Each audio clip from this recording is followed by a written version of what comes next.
میام بریم خرید کنیم. عزیزم پریروز خرید بودیم، همه چی داریم. هیچی نداریم، دروغ نگو. کم بخریم میمونه فاسد میشه. نگاه کن دیگه خیلی داری قول میزنی. خواه باش بریم.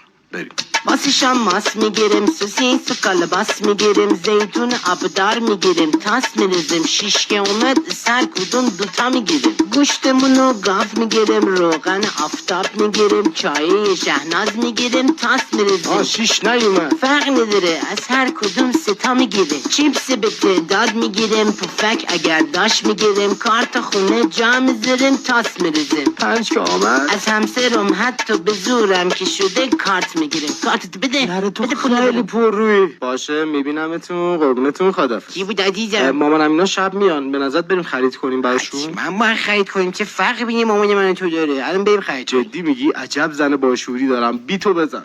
واسه شام ماس میگیریم، تموم شد یعنی چی؟ عزیزم بقیه چیزا رو هفته پیش از جامبو گرفتیم دیگه، نیازی نداشتیم که. عزیزم برای مامان تو 700 تا قافیه زدیم، 20 بارم تاس انداختیم.